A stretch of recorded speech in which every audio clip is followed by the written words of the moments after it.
Yo, what's up, guys? Joker bringing you another video for the 3.21 Crucible League. This video is going to be going over the passive tree mastery changes. I'll go ahead and drag it on screen real quick, but you're going to be able to see there's at least 60 lines of stuff I want to get through. So there's a decent amount of stuff that I'm going to go through, kind of speed run. Good news is this one is actually in order, so it's going like alphabetized.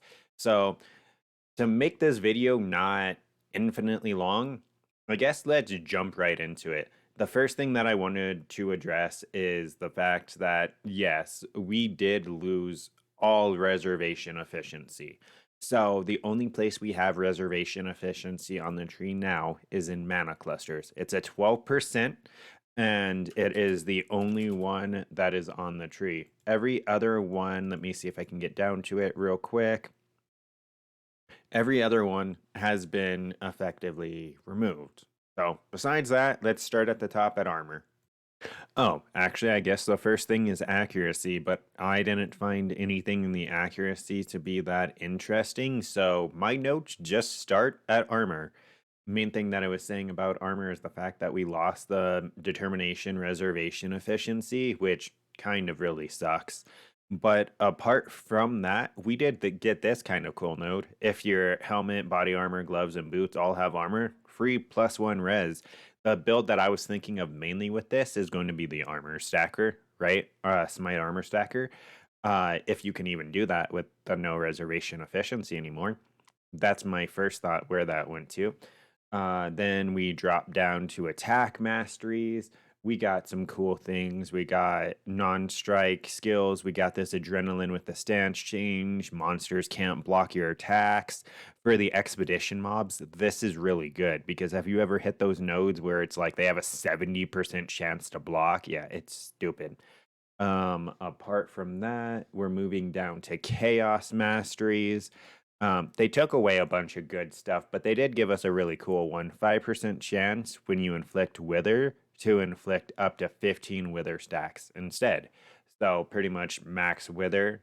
And if you're doing something like Toxic Rain, right? A really good league starter. And you have the ballista totems with the wither touch or wither on hit, and you're firing so many of those, this is almost going to be 100% uptime on those 15 wither stacks. I can almost guarantee it. Like more of that mid to end game toxic rain when you're using, or anything that uses withering touch is going to be OP.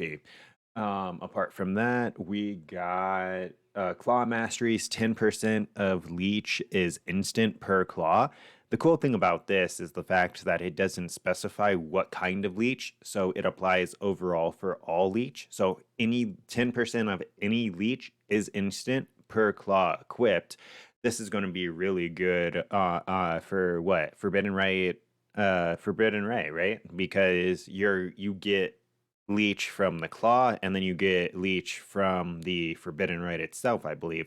I haven't played that build that much, but this makes me want to try another claw build. Dual wield claws get 20% instant leech. That might be cheeky and fun.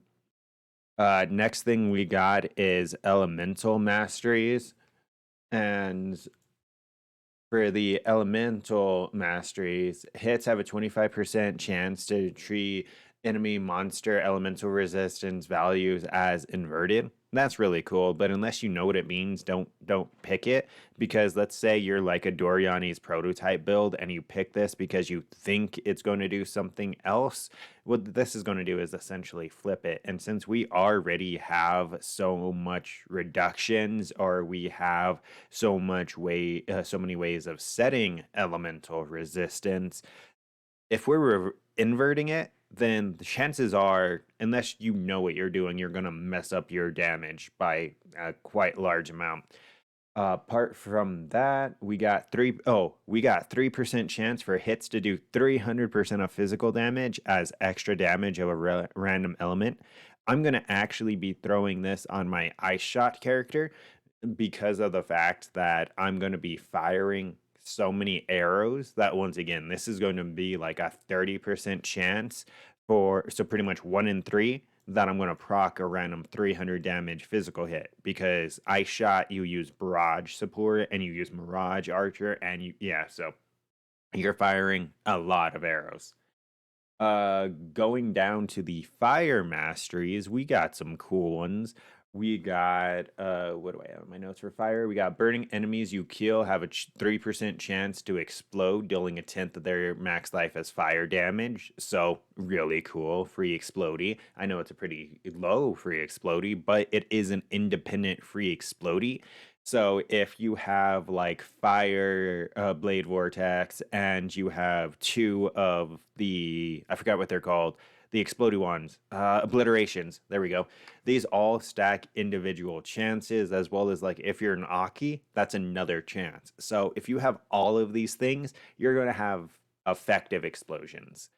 50% chance to a refreshing night duration on critical strike. That can be really cool if you have a constant way to crit, even if you're doing super tiny crits using a skill that has 100% crit chance or near to it, and you throw on a chunky ignite, you just go ahead and crit the boss 3-4 times for good measure, and then you know your huge ignite is refreshed for free.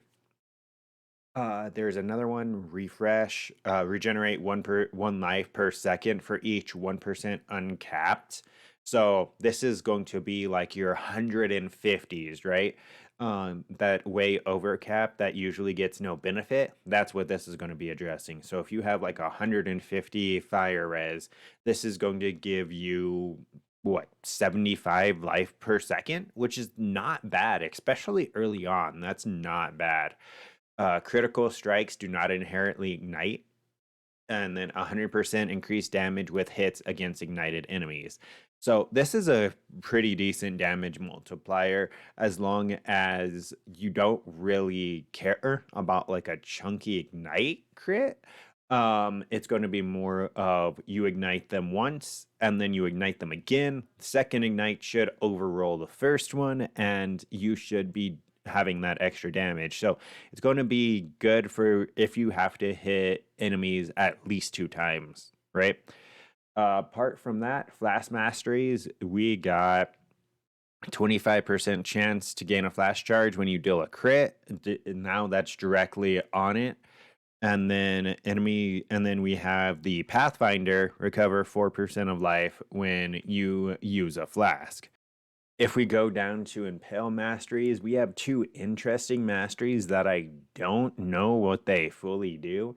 We have a 10% chance on hitting an enemy for all impales on that enemy to last an additional hit. If I'm not mistaken, this was a while back when Melee was good, was a really good modifier that you got on Watcher's Eyes, was it not? Like the chance for you to get an additional impale stack?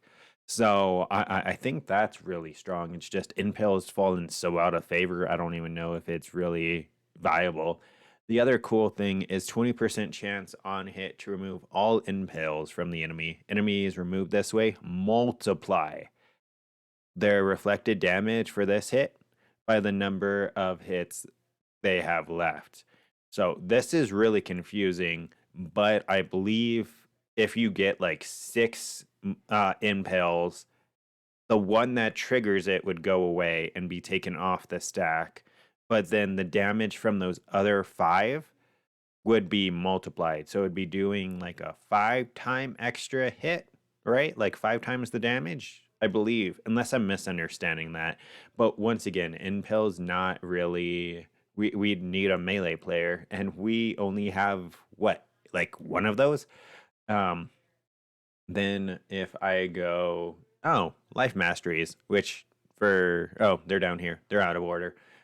So okay, then I'll go Leech. I'll go Leech. So with Leech masteries, 10% of Leech is instant. This is really good because this is additional on top of the claws. So like if you have dual-wielded claws, that mastery for 10% each claw, and this mastery, that's 30% of your Leech that is instant. If you go ahead and you do stuff like, I don't know, Slayer Overleech, any form of Overleech, stuff like that, it's going to be really strong. Or the Blood Pouncer unique claw, I think that gives you something like all of it is instant. So it's going to be interesting there. I think people are going to find some really cheeky, like almost immortal builds by how they're mitigating damage and how much they're leeching instantly, stuff like that. We got 40% armor and evasion while leeching, 25% more damage with hits that and yeah, let me try that again. 25% more damage with hits against enemies that cannot have life leached from them. I don't know. This doesn't apply to a boss. I mean, maybe if you roll a boss bad, you get an extra 25% more damage, but that's eh. And then 25% of damage taken recouped as life if Leech was removed by filling unreserved life recently.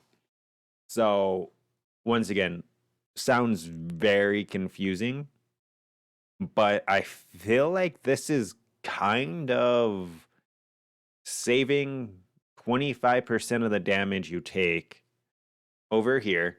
And then if you recently topped up, I don't know what this is doing. I'm sorry. I'm not even going to try to explain it. Wait for like Big Ducks or Captain Lance or someone to explain it.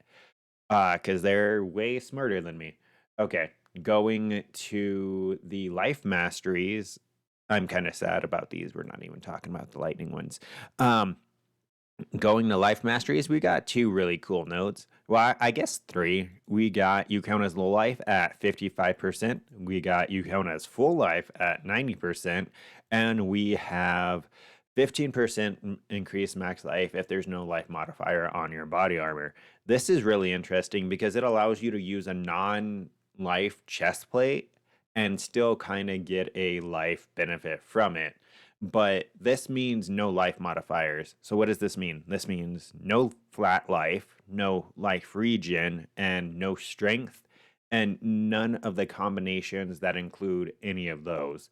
So it's a pretty decent sized list of the things that, oh, and there's probably a lot more now that I'm thinking of it, but a decent amount of mods that you can't have on your chest plate if you want to use that. If we go down to mana masteries, like I was saying, we got a couple of things here. The 12%, and then besides that, we got regenerate 5 mana per second. Both of them are but I mean, if anything, this is the part that irks me because mana masteries aren't that accessible to most classes. So the fact that we have to path to one now to use more than one aura really is kind of stupid. Apart from that, I don't care about mind masteries, so we're going to mark masteries. Mark masteries, right here. Marked enemy cannot regenerate life, right here. And then marked enemies cannot deal critical strikes. That's also super cool. And then they got the Deadeye mark transfers to another marked enemy when the marked enemy dies. So that's if you've never played Deadeye, this is essentially what one of the ascendancies do is it moves your mark for you. I think there's also a pair of unique gloves that do that. Protection masteries. What do we got in protection masteries? Oh, your res can't be lowered. Where protection? Oh wow, I skipped over two whole things. Protection masteries down here. Okay. Your elemental res can't be lowered by curses, so you don't have to try to get over 75 if you get this. And then apart from that, was there anything else here? Damaging ailments cannot be inflicted on you while you already have one, and non-damaging ailments cannot be inflicted on you while you already have one. So this is really good in my opinion, just because of the fact that instead of having like the 17 million debuffs from the damaging elements and the non-damaging elements, you're limited to one of each. I don't know if it's going to be a thing where the one doing the most damage to you is the one that overrides the other ones, but this, in my opinion, seems really good. Apart from that, reservation masteries, we got +1 to elemental res if you've reserved life and mana. That's kind of cool. It's another free +1 all max res. So since that is fairly scarce on the tree as well, putting it in a reservation mastery where there is a decent amount of those near each starting point, I think that that one's actually the first like really good thing. Apart from that, we got spell suppression, inflict fire, cold, and lightning exposure on enemies when you suppress their spell damage. So this takes away the need for you to manually try to cast those exposures if you're suppressing it. Prevent 1% of spell damage per hit recently, minus 2% chance to suppress spell damage per hit suppressed recently. So pretty much you're suppressing more damage, but you do have to be over capped on spell suppression.